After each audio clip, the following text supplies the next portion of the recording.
Hello friends, welcome back to my YouTube channel. Friends, इस video में हम पढ़ेंगे फोर्थ सब टेंस यानी प्रेजेंट परफेक्ट कंटिन्यूअस टेंस। तो इसका फॉर्मूला है सब्जेक्ट, उसके बाद यूज़ करेंगे हैज़ और हैव, फिर been. Been is the third form of be verb, और मैन वर्ब का यूज़ करेंगे हम fourth form, that is also called as present participle. ING form को हम कहते हैं प्रेजेंट पार्टिसिपल और V4। तो ये हो गया इसका स्ट्रक्चर। एग्जाम्पल्स देखते हैं। I, we, you, they and plural nouns के साथ हमें यूज़ करना है हैव। फिर ऐड करेंगे बीन, फिर वर्ब का फोर्थ फॉर्म यानी सेंटेंस आएगा I have been writing a letter, we have been writing a letter, you have been writing a letter, they have been writing a letter. अब जो हमारा third person singular subject है यानी ही, she, it या किसी का नाम सिंगुलर नाउन, उसके साथ हम यूज़ करते हैं हैज़। तो सेंटेंस आएगा इस तरह से, he has been working, she has been working, it has been working, Raj has been working. अब अगर हमें इन सेंटेंस का नेगेटिव बनाना होगा तो हैज़ और हैव के बाद हम ऐड करेंगे not. With the addition of not the positive sentences will change into negative statements यानी I have not been writing a letter, I have not, या शॉर्ट में हम कहेंगे haven't, I haven't been writing, we haven't been writing, you haven't been writing, they haven't been writing। इसी तरह से इसके साथ ऐड करेंगे हम not, he has not been working, she has not been working, it has not been working, Raj has not been working। तो ये हो गया नेगेटिव। अब अगर हमें इंट्रोगेटिव बनाना होगा तो हम हैज़ और हैव को सब्जेक्ट से पहले लाएंगे और इस तरह से हमारा सेंटेंस पॉजिटिव से क्वेश्चन मोड में चला जाएगा यानी have I been writing a letter, have फिर सब्जेक्ट फिर उसके बाद बीन फिर मैन वर्ब का थर्ड फोर्थ फॉर्म यानी इंग फॉर्म। ये हो गया question. Have I been writing, have we been writing, have you been writing, have they been writing. इसी तरह से इसमें से हम हैज़ को आगे लाएंगे। Has he been working, has she been working, has it been working, has Raj been working. तो ये हो गया इंट्रोगेटिव यानी question. Present perfect continuous tense को यूज़ करते हैं हम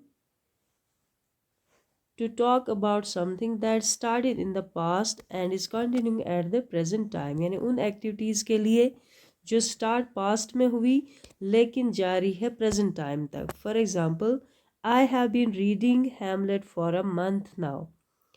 तो ये सेंटेंस प्रेजेंट परफेक्ट कंटिन्यूअस का है, लेकिन इससे क्या रिवील होता है कि मैंने हैमलेट पढ़ना, जो कि शेक्सपियर का एक नॉवल है, 1 महीना पहले मैंने हैमलेट पढ़ना स्टार्ट किया है और अभी तक मैं हैमलेट ही पढ़ रही हूँ। So this action basically started in the past and is going on up to the present time. Similarly, she has been living in a rented house all her life. यानी since past time वो rented house में रह रही है and up to the present moment वो इसी किराए के मकान में रह रही है। It has been raining for hours. घंटों से बारिश हो रही है, कई घंटों से। That means कई घंटे पहले बारिश शुरू होगी और अभी तक बारिश जारी है। I am tired out. I have been working all day. मैं पूरे दिन से काम कर रहा हूँ, पूरा दिन में काम कर रही हूँ, मीन्स अभी भी काम कर रही हूँ। The action is still going on. So this is the use of present perfect. कुछ वर्ब्स ऐसे हैं जिनका हम प्रेजेंट परफेक्ट कंटिन्यूअस नहीं बना सकते, like be, own, have, like, know. These verbs are called as stative verbs. These describe states and conditions. Example, इनको हम इन वर्ब्स को हम हमेशा सिर्फ प्रेजेंट परफेक्ट में यूज़ कर सकते हैं। For example, I have always been liking Raj. इस सेंटेंस में हम अगर प्रेजेंट परफेक्ट लगाते हैं बीन लाइकिंग तो ये इनकरेक्ट है। इंस्टेड वी से आई हैव ऑलवेज लाइक्ड राज, यानी प्रेजेंट परफेक्ट हमें यूज़ कर रहे हैं, ना कि present perfect continuous. I have been owning my bike since 2017, ये परफेक्ट कंटिन्यूस में जो कि रॉन्ग है। इंस्टेड हम इसको प्रेजेंट परफेक्ट टेंस में, यानी खाली perfect tense, no continuous. I have owned, यानी इस ओन वर्ब का हमें V3 यूज़ करना है, ना कि V4। I have owned my bike since 2017। इसी तरह से बी वर्ब को भी हम सिर्फ V3 में यूज़ करेंगे। यहाँ पर Gaurav has been late for work recently, this is in the present perfect tense. Gaurav has been, अगर हमने यूज़ किया बीन के बाद बीइंग, यानी बी का V4 फोर्थ फॉर्म, तो ये सेंटेंस प्रेजेंट परफेक्ट कंटिन्यूस में चला जाएगा और ये इनकरेक्ट होगा। Instead of this we can put it as Gauhar has been late for work recently. Next sentence, I have been knowing Suhail for 5 years।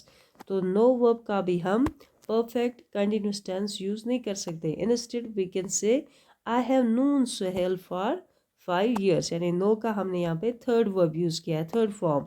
She has been having that car for over 10 years, ये गलत है। Instead हम कहेंगे she has had that car for over 10 years, यानी present perfect tense use कर सकते हैं। यहाँ पर हमने देखा शी के साथ यूज़ हुआ है एप्स्ट्रॉफी एस, यानी she apostrophe S, it is the contraction for she has, she has. तो ये कुछ स्टेटिव वर्ब्स थे, be, have, like, own and know, जिनको हम सिर्फ प्रेजेंट परफेक्ट टेंस में ही यूज़ कर सकते हैं। प्रेजेंट परफेक्ट टेंस में हम दो प्रीपोजिशंस यूज़ करते हैं, फॉर एंड सिंस। फॉर हम यूज़ करते हैं पीरियड ऑफ टाइम के लिए, यानी जब हम बताएंगे how many days, how many months, how many hours, how many weeks, how many centuries, how many years, how many decades, तो फॉर हम यूज़ करते हैं पीरियड ऑफ टाइम के लिए, हाउ मैनी। तो इसी तरह से हम सिंस यूज़ करते हैं पॉइंट ऑफ टाइम के लिए, जब हमें बताना होगा एग्जैक्ट पॉइंट ऑफ टाइम, कब से, किस वक्त से, किस दिन से, किस महीने से, किस साल से कोई काम हमने किया है। For example, since 9 o'clock, since 1 January, since Monday.